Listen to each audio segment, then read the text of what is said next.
Hello students and welcome to Business Studies class. Today we are going to start with our fourth chapter, that is planning.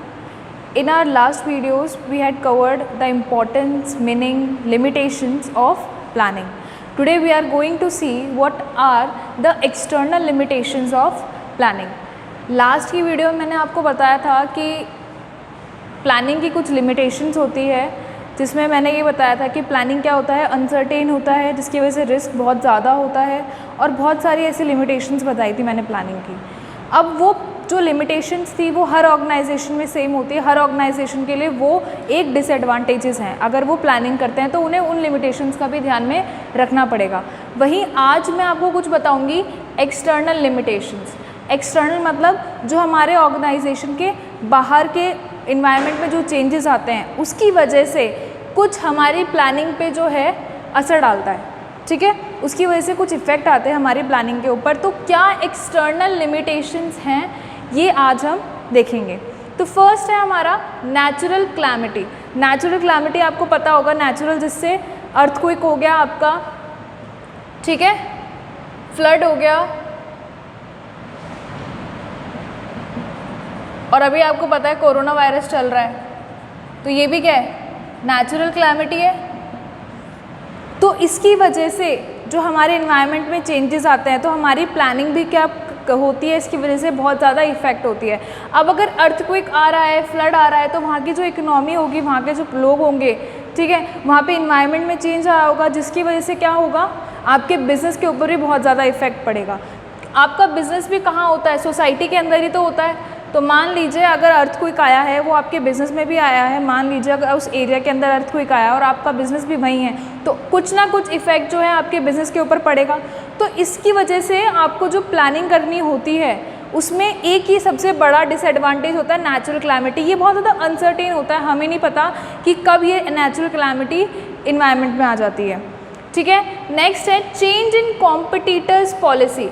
अब आपके जो competitors हैं उनकी policy में अगर कोई चेंज आ गया, ठीक है, आपके जो कॉम्पिटिटर्स हैं, जो आपके कौन है, कॉम्पिटिटर्स हैं आपके जो आपके अगेंस्ट में हैं या जिनका भी सेम बिजनेस आपकी जैसा ही है, तो उनकी पॉलिसीज़ में कोई चेंज आ रहा है तो उसकी वजह से भी आपके बिज़नेस के ऊपर इफेक्ट पड़ता है। मान लीजिए एक प्रोडक्ट की प्राइस आपने कितनी रखी हुई है, आपने 100 रखी है, ठीक है, एक प्रोडक्ट की प्राइस आपने 100 रखी हुई है, वहीं आपके कॉम्पिटिटर ने जो है पॉलिसी चेंज कर दी है और उसने क्या करा है, अब वही जो प्रोडक्ट वो लोग सेल आउट कर रहे हैं, मान लीजिए कोई भी XYZ प्रोडक्ट है, तो अगर वो वाला वो प्रोडक्ट सेल आउट कर रहे हैं और उन्होंने उसकी प्राइस 80 रखी है, तो ऑब्वियस सी बात है आपका कस्टमर किस पे शिफ्ट करेगा, 80 रुपीज़ वाली प्राइस पे, ठीक है। वो लोग क्या देखेंगे कि भाई हमें 20 रुपये का जो है प्रॉफिट मिल रहा है। तो यहाँ पे क्या बोलेंगे कि जैसे ही कॉम्पिटिटर्स अपनी पॉलिसीज़ में कोई चेंज करते हैं तो उसकी वजह से आपके इन्वायरमेंट में बहुत ज़्यादा चेंजेस आते हैं। नेक्स्ट है हमारा चेंज इन फैशन और ट्रेंड इन द मार्केट। कोई भी फैशन में या कोई ट्रेंड है जिसके अंदर चेंज आ रहा है, उसकी वजह से आपके बिज़नेस में बहुत ज़्यादा इफेक्ट पड़ता है। जैसे कि आपको पता है कि बहुत ज़्यादा हमारा फैशन बहुत ज़्यादा फ्रीक्वेंट होता है, बहुत ज़्यादा चेंजेस आते रहते हैं। अभी कुछ चीज़ फैशन के अंदर थी, अब उसकी जगह चेंज हो गई, कोई और चीज़ फैशन में आ गई। इसके मैंने बहुत एग्जाम्पल्स आप लोगों को एक क्लासेस में भी दिए हैं, ठीक है। इससे पहले बेल बॉटम की जीन्स चलती थी, आजकल कैसी चलती है जीन्स, वो एंकल लेंथ वाली जीन्स चलने लग गई हैं। तो ऐसे फैशन में जो चेंजेस आते हैं उसकी वजह से क्या होता है, अब जिन लोगों ने जो पहले के फैशन के अकॉर्डिंग चीज़ें बना रखी होंगी उनका तो पूरा जो स्टॉक होगा वो आउटडेटेड हो गया, कोई भी लोग जो है वो उसे परचेज़ नहीं करेंगे। तो ऐसे ही अगर कोई फैशन में कोई ट्रेंड में चेंज आता है तो उसकी वजह से आपकी प्लानिंग पे बहुत ज़्यादा इफेक्ट पड़ता है। फिर आपको क्या करना पड़ेगा, प्लानिंग आपको दोबारा से करनी पड़ेगी, उस फैशन या ट्रेंड के अकॉर्डिंग करनी पड़ेगी। नेक्स्ट है हमारा चेंज इन टेक्नोलॉजीज़।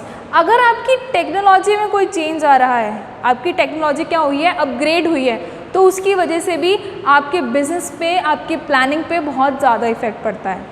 लास्ट है हमारा चेंज इन गवर्नमेंट और इकोनॉमिक पॉलिसी। अगर गवर्नमेंट ने कोई डिसीजन लिया है, ठीक है, अगर गवर्नमेंट की कोई भी पॉलिसी है जो चेंज हुई है, उसकी वजह से भी आपका इन्वायरमेंट बहुत ज़्यादा इफेक्ट होता है, आपका बिजनेस इन्वायरमेंट। मैंने इसका एग्जाम्पल दिया था आपको, जब आपका 2017 में आपका क्या आया था, GST आया था, तो गवर्नमेंट ने ये डिसीजन लिया था, गवर्नमेंट की ये पॉलिसी आई थी किसकी, GST की, गुड्स एंड सर्विस टैक्स की।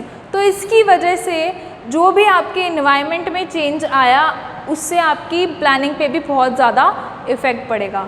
तो ये कुछ एक्सटर्नल लिमिटेशंस थी जो आज हमने पढ़ी। पहले थी हमारी नेचुरल क्लैमिटी, अगर कोई आपके नेचर में चेंज आ रहा है। उसके बाद है आपकी चेंज इन कॉम्पिटिटर्स पॉलिसी, अगर आपके कॉम्पिटिटर ने कोई पॉलिसी चेंज कर दी है तो उसकी वजह से आपके बिजनेस में बहुत ज़्यादा इफेक्ट पड़ेगा।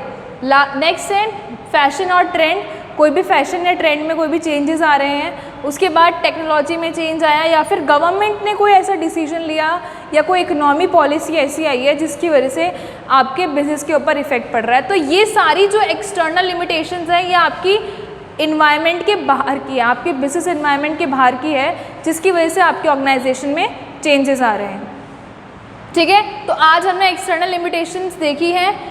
इसके ऊपर केस स्टडीज़ बहुत ज़्यादा बनती है, इसके ऊपर केस स्टडीज़ बनने के बहुत ज़्यादा चांसेस रहते हैं। ठीक है, थैंक यू सो मच।